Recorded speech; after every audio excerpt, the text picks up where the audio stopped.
घर का है का पाणी होता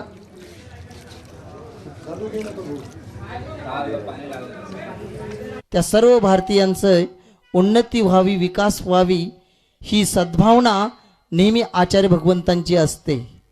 आणि या सद्भावनेतूनच आचार्य भगवंतांनी आपल्या भागामध्ये जे बेरोजगार युवक आहेत, बेरोजगार युवती आहेत, ज्यांच्या हाताला काम नाही आहे, अशा लोकांच्या हाताला काम मिळावं यासाठी भारतवर्षामध्ये अनेक ठिकाणी हातमाग प्रशिक्षण केंद्र सुरू केलेले आहेत. आणि त्याच्या माध्यमातून आज शेकडो लोकांना रोजगार मिळत आहे. आपल्या जवळच 7 किलोमीटर इथून अंतरिक्ष पार्श्वनाथ अतिशय क्षेत्र शिरपूर जैन हे क्षेत्र आहे. या क्षेत्रावर सुद्धा हे हातमाग प्रशिक्षण केंद्र सुरू झालेलं आहे. या हातमाग प्रशिक्षण केंद्राच्या त्या ठिकाणी तयार झालेले आहे. आपण हे गाव आपलं जवळ आहे शिरपूरच्या, तर असे कोण आपल्यामध्ये बेरोजगार युवक असतील ज्यांना रोजगाराची आवश्यकता आहे, तर नोकरी न शोधता, नोकर न बांधता स्वतः मालक बनायला शिकलं पाहिजे. आणि आपल्याला स्वावलंबी बनवण्यासाठी आपल्या सर्वांचं संपूर्ण परिवार सुखी संपन्न बनावा या हेतूनच शिरपूरला आचार्य भगवंतांनी हा मोठा प्रकल्प हातमाग प्रशिक्षण केंद्राचा सुरू केलेला आहे. त्याचा लाभ आपण आपल्या गावातील जे युवक असतील, युवती असतील, महिलांचं स्वतंत्र केंद्र आहे, पुरुषांचं स्वतंत्र केंद्र आहे, त्या ठिकाणी आपण लाभ घेऊ शकता. कधी येऊ शकता, प्रशिक्षण घेऊ शकता. प्रशिक्षण घेतल्यानंतर ते मशीन आपण आपल्या घरामध्ये आणून आपल्या घरामध्ये सुद्धा कापड आदी तयार करू शकता. त्याच्यासाठी लागणारे जे दोरा वगैरे आहे किंवा तयार झाले जे दोरा वगैरे आम्ही देऊ, त्याचबरोबर तुमचा तयार झालेला कपडासुद्धा आम्ही घेऊ. अशा पद्धतीनं गावामध्ये, आणि हे केवळ जैन समाजासाठी नाही, जे सात्विक आहेत, आमच्या आचार्य भगवंतांची इच्छा एवढीच आहे, फक्त तुम्ही शाकाहारी बनलं पाहिजे आणि व्यसनमुक्त राहिलं पाहिजे. जे जे शाकाहारी आहेत, व्यसनमुक्त आहेत, अशा सगळ्या लोकांना, जे लोक असतील बेरोजगार लोक असतील, त्या सगळ्यांना आपण रोजगार देण्याचा प्रयत्न करीत आहोत. त्यासाठी या देशामध्ये एक वातावरण, चांगल्या पद्धतीचं देशहिताचं वातावरण, देशाच्या दृष्टिकोनातून प्रत्येकाच्या मनामध्ये स्वाभिमान यावा अशा पद्धतीचे विचार रुजवण्याचा प्रयत्न आचार्य भगवंतांनी आत्तापर्यंत केलेला आहे. अनेक देशातल्या अनेक राज्यामध्ये आचार्य भगवंतांचा विहार झालेला आहे. बघा, गेली 55 वर्षे दीक्षा घेतल्यानंतर आजपर्यंत आचार्य भगवंतांनी कधी गोड खाल्लेलं नाही आहे. गूळ, साखर असली कोणतीही वस्तू कधी खाल्लेली नाही आहे. त्याचबरोबर मीठ आहे, लोण आहे, ते कधी ग्रहण केलेलं नाही आहे. तुमचे हिरव्या भाज्या ज्या आहेत, दोडका वगैरे, तुम्ही सगळं ते कधी खाल्ले नाहीत. कोणतं फळ घेत नाही आहेत, कुठले ड्रायफ्रूट्स घेत नाही आहेत. एवढी मोठी साधना त्यांची आहे. आणि 2-2, 2.5 तास पद्मासनामध्ये बसून किंवा उभा राहून सुद्धा ध्यान करत असतात.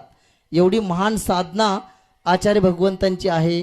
अशी एवढी महान साधना करणारी विभूती आज आपल्या गावामध्ये आलेली आहे. आणि त्यांचा आपण जो विनय, आदरातिथ्य केला, ते खरोखर अत्यंत पाहण्यासारखं आहे.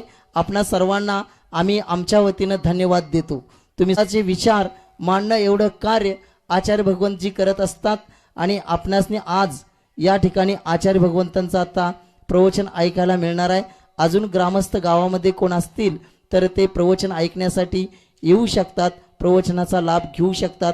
आणि अशा महान विभूती संतांचं दर्शनसुद्धा आपण घेऊ शकता.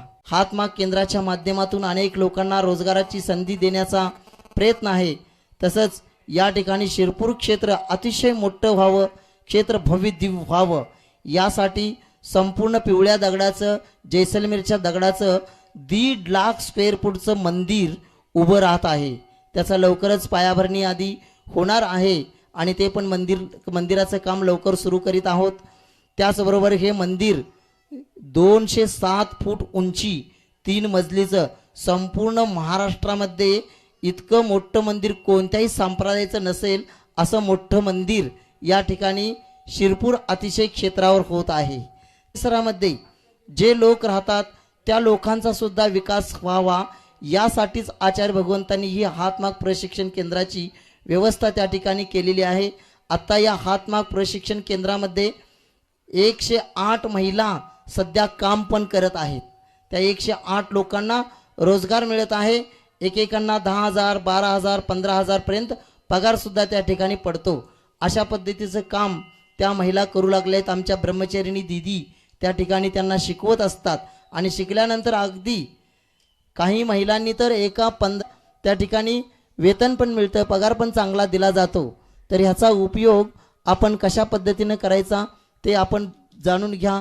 आपल्यामधले कोण पण बेरोजगार युवक, मुलं असतील, महिला असतील, कोणी असतील, तर महिलांच्यासाठी पण स्वतंत्र केंद्र आहे आणि पुरुषांच्यासाठी पण स्वतंत्र केंद्र आहे. आणि आपल्यासनी तिथं एकावेळी अशी क्षमताचं आपण आता शेड तयार केलंय. एकावेळी शेड तयार झालेला आहे. हां, आणि ते ज्यावेळी तुम्ही प्रशिक्षण घेत असता, ज्यावेळी तुम्हाला शिकवलं जातं, त्यावेळी सुद्धा तुम्ही अजून काय कापड तयार करायला शिकला नाही, त्याकडे चालू केला. चलो परमपूज्य संत शिरोमणी आचार्य भगवान विद्यासागर जी महामुनी राज्य की, समस्त आचार्य संघ की.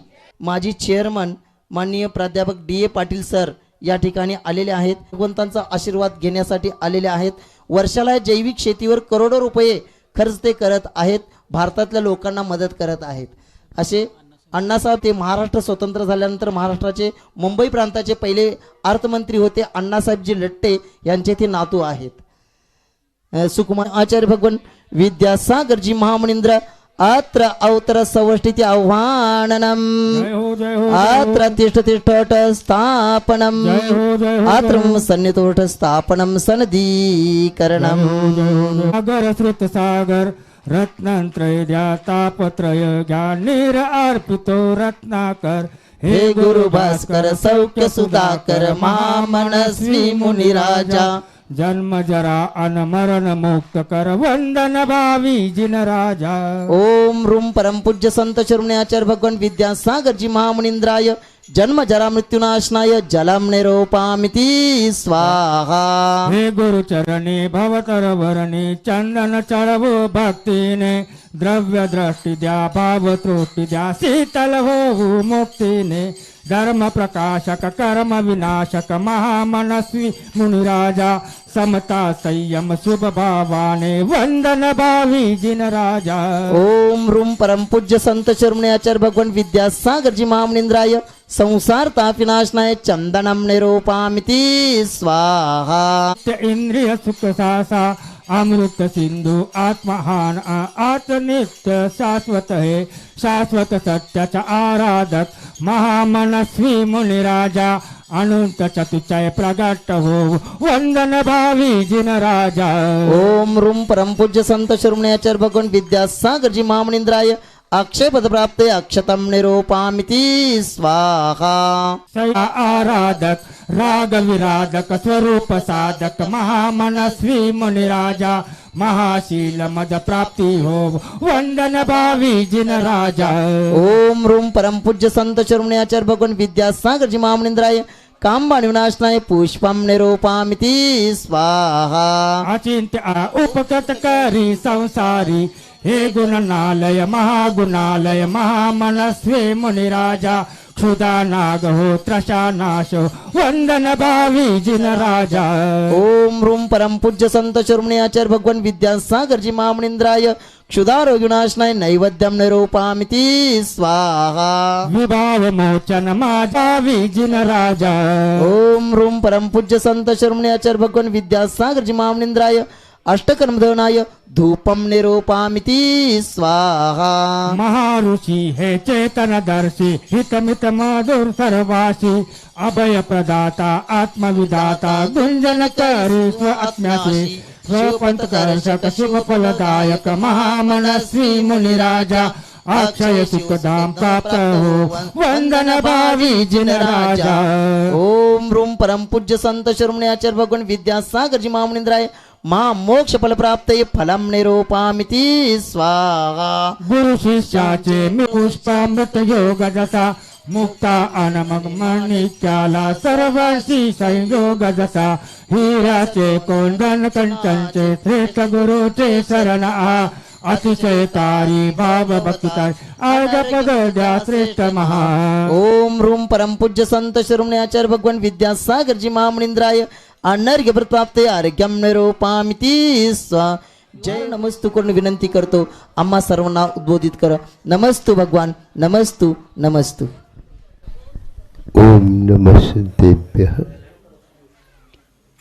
ओम नमः सिद्धेभ्यः. ओम नमः सिद्धेभ्यः. अहिंसा परमो धर्म की. आचार्य गुरुवर श्री ज्ञान सागर मुनि महाराज की. जय परम पूज्य संत शिरोमणी आचार्य भगवान विद्यासागर जी महामुनि राज जी की. समस्त आचार्य संघ की. मानव मात्र धर्म के आराधक किसी न किसी रूप में है.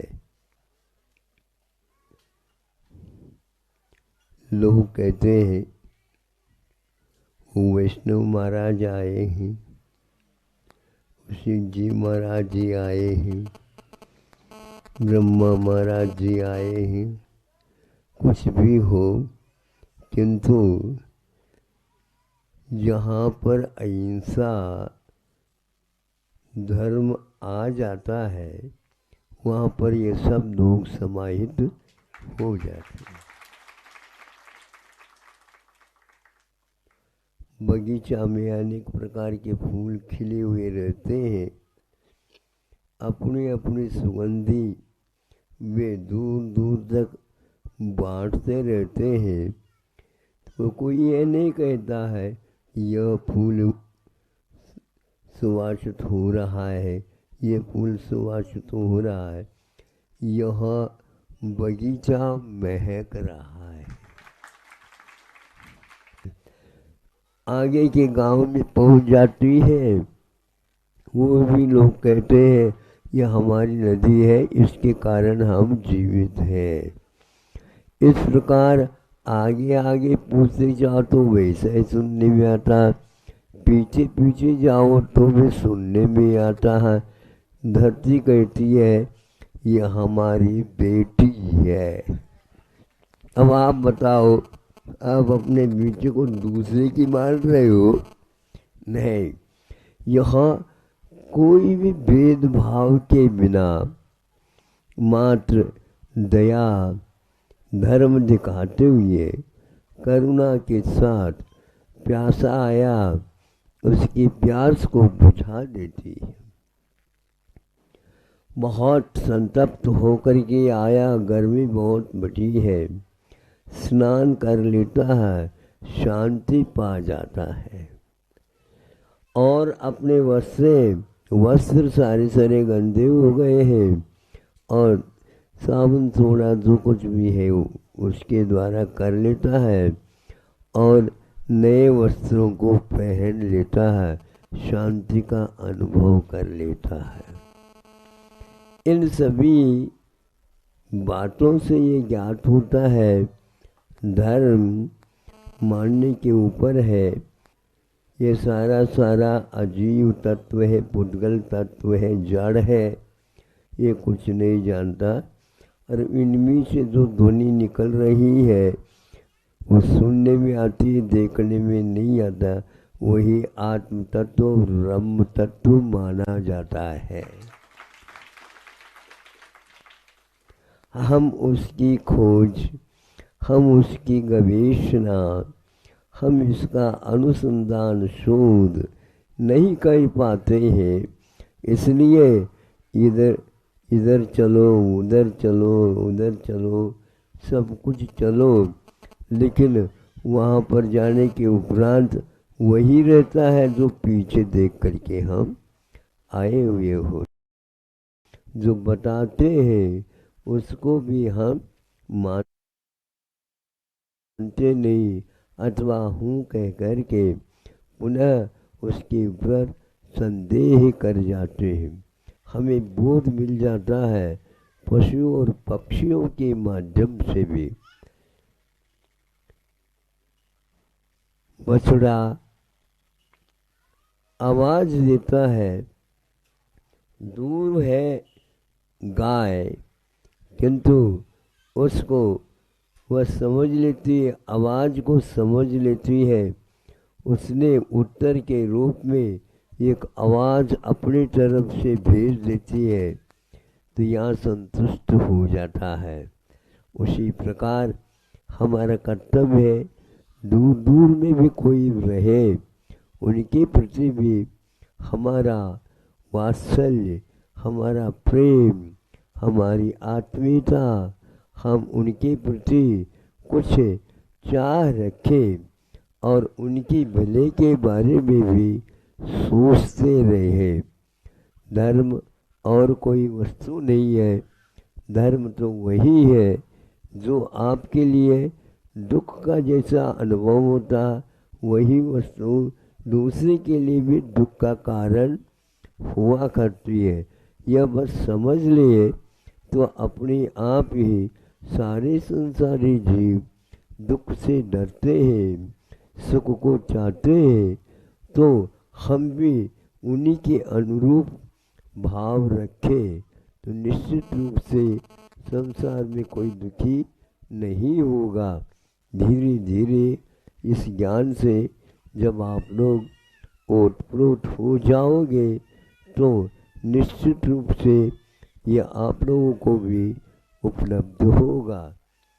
सामने दो जवान इस चिंता में है, यहाँ पर ऐसे संत आए थे, बाद में कोई लोग पूछेंगे तो हम उनको यह इसके लिए प्रयास कर रहे हैं, दूर दूर के लोगों को भी ये ज्ञात हो जाए। उनकी प्रतिनिधि खड़े हैं और उसमें से वह चित्र आ रहा है, और आप लोग भी घर में जा कर के देखना चाहें तो अपने देख सकते हैं। उनका उद्देश्य बहुत अच्छा है, लेकिन क्या करें, फिर भी आप लोगों को बैठने के लिए इसलिए कहा जाता है कि सभी लोग आपके बदले में पीछे जो रहे हैं उनको देखने में उपलब्ध नहीं होता है, इसलिए भी वो भी जान ले, सुन ले, देख ले। पुनः जहाँ कहीं भी जाएंगे, जैसे आप लोग चित्र दिखाना चाहेंगे वैसे वो भी सबको बता देंगे, तो उनको भी आह्लाद होगा। आह्लाद के रास्ते बहुत सारे हैं, बच्चों को चुटकी बजाने से भी आह्लाद होता है। जा ऐसे करने से आप लोगों को उसका क्या अर्थ निकलेगा, तो हमारे प्रति इनका व्यवहार ठीक नहीं है। तो बच्चा भी जब समझता है तो हमें पुरुषार्थ करना चाहिए, और खाने पीने की सामग्री के तो कोई भरमार है, फिर भी एक दूसरे को देख करके शांति का अनुभव नहीं होता। अहिंसा परमो धर्म की।